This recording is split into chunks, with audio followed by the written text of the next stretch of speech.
I'm Lakshmi Fjord, and here I am to talk about the people of Union Hill. But first I need to say that how I even got to Buckingham, Virginia is that I was part of the group that co-founded Yogaville, the community that came there, and we bought land in 1979, a mile of river frontage on the James River, absolutely beautiful place to have a retreat site. And as soon as I moved there, I wanted to get involved and get to know the people of Buckingham. So when I learned that there was going to be the only Virginia compressor station for the Atlantic Coast Pipeline, right in the middle of an African American community, I got completely involved and have for the last almost 3 years been spending full time as a volunteer trying to research and document the kinds of information is not present in the application documents that the Atlantic Coast Pipeline is required to give, but FERC hasn't asked them to. And so this is one of those situations where we're talking about silencing and erasure. So what we discovered was that this was a very strong freedmen community. And I used the work of Mr. Charles White, whom you heard before, and this is the result of 25 years of his searching in alternative places, and it's called The Hidden and the Forgotten, Contributions of Buckingham Blacks to American History. Why did he have to write this?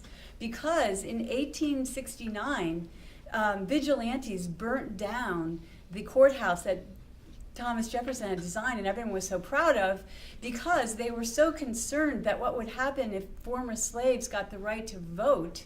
So when the committee of the U.S. Congress had passed the 15th Amendment, they immediately set out in the middle of the night to burn down all records of enslavement. There were a lot of articles in local newspapers that were talking about, oh, we're going to have to pay restitution. So if you don't have records, you have no legal challenge.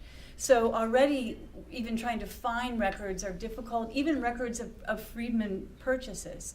So these are truly the hidden and forgotten. The boxes that are in the special collections at UVA, those families that gave those boxes said no one could look at them. Finally, when nobody was following the trail, UVA has now made them available. And so we're using them to fill in these blanks. But so one of the ways, and you'll hear from Preservation Virginia, was we did research, we applied for and got most endangered place listing. This is Mr. White and Mrs. White. This is their home there. I'm trying to fill in the people. Here's a map. I'd hoped that there had been in the prior map about the infrastructure, something that will give you a much better sense of how many houses and people there are. So to fill in this blank with the help of Seaville Rising and VSEC, the Virginia Student Environmental Coalition, we got together, all these folks in Union Hill, and we went around and did a household survey, because the application documents that Dominion had given in, they just said that there's 29.2 people per square mile, which is, hiding something by taking the average for the entire county. But it turns out that there's 99 households that are 500 feet to 1 mile away. With only getting to 66% of those, or 2/3, we already know there's 158 people. There are, in that area right near the wetlands that he described to you, or you saw in the slide, are people's only source of water for those 99 households, which is underground aquifers. And so what is at stake here is, Flint, Michigan in our little area, right? Will there be even drinking water there? The wetlands are the places where the Rover pipeline in Ohio have completely decimated. The Rover spilled like 4 million gallons of the contents of a pipeline and ruined their water supply. So this is not just kind of Armageddon talking.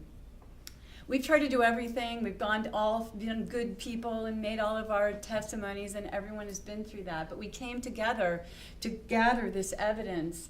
And the compressor station was passed, even though 91 people spoke out in a public hearing against it and only 4 spoke for it. It was a unanimous decision to pass the special permit to locate this larger by 5 times compressor station than the one that Pramila was talking about. So just this is some of the people. This is an agricultural area. These are the things that are being done there. You'll see Ruby and John later, and their cows. We have enormous historical resources here. And I just want to go to the last variety shades. This was their plantation land. And here you see, and it's a terrible picture, the hundreds and hundreds of slave burials in variety shade and the nicely tended white cemetery of the owners of that property. Thank you.